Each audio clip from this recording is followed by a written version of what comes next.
ਤੇ ਜਿਹੜੇ ਕੰਮ ਨਾਲ ਅੱਲਾਹ ਰਸੂਲ ਦੇ ਸ਼ਰੀਕ ਛੜਨ ਉਹਨੂੰ ਛੱਡਣਾ ਚਾਹੀਦਾ ਕਿ ਨਹੀਂ ਛੱਡਣਾ ਚਾਹੀਦਾ। ਇਹ ਦੂਜਾ ਨਾਰਾ ਲਵਾਣੇ ਤੋਂ ਪਹਿਲਾਂ ਇੱਕ ਮਸਲਾ ਸੁਣ ਲਓ।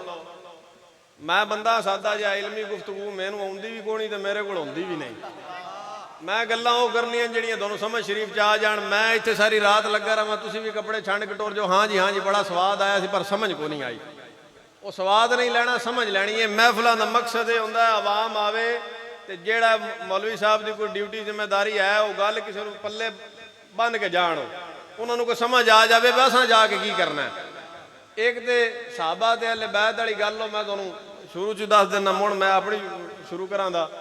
ਇੱਕ ਹੋਵੇ ਮਹਿਲ, ਬੜਾ ਸਾਰਾ ਮਹਿਲ ਹੋਵੇ, ਉੱਥੇ ਅੰਦਰ ਦੋ ਤਰੇ ਭਰਾ ਆਪੇ ਲਾੜੀ ਪੈਣ, ਬਕੌਲ ਇਹਨਾਂ ਦੇ ਜਿਵੇਂ ਆਖਦੇ ਨੇ ਜੀ ਉਹ ਇੰਜ ਹੋਇਆ ਤੇ ਇਹ ਹੋਇਆ ਤੇ ਉਹ ਹੋਇਆ। ਇੱਕ ਮਿਸਾਲ ਲਾੜੀ ਪੈਣ, ਉਹ ਮਹਿਲ ਹੈ, ਤੂੰ ਬਾਹਰ ਕੁੱਤੇ ਦੀ ਥਾਂ ਵੱਜੇ ਹੈ।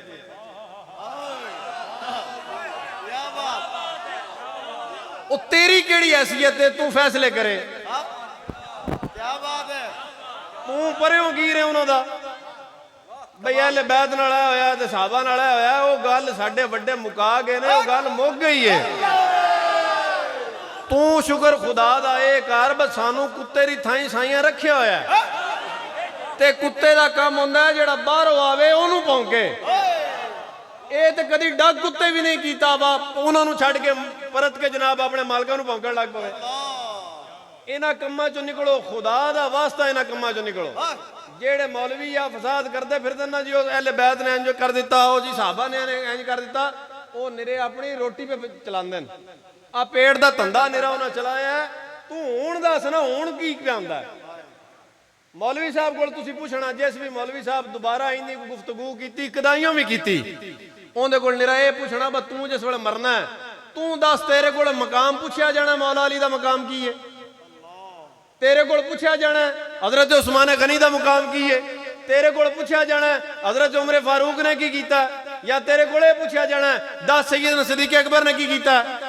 ਸਵਾਲ ਤੇ ਇਹ ਹੋਣਾ ਤੁਹਾਡੇ ਕੋਲੋਂ ਵੀ ਤੇ ਮੇਰੇ ਕੋਲੋਂ ਵੀ ਤੇ ਹੋਣਾ ਮੌਲਵੀ ਸਾਹਿਬ ਕੋਲੋਂ ਵੀ, ਭਾਵੇਂ ਨਾ ਮੰਨਣ ਤੇ ਭਾਵੇਂ ਨਾ ਮੰਨਣ।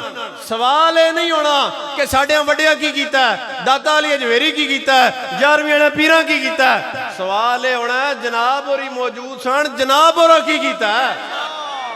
आखे जी साढ़े बड़े कर गए ने, वो तो थे आबा तुम्हारे, ये बता तुम क्या हो।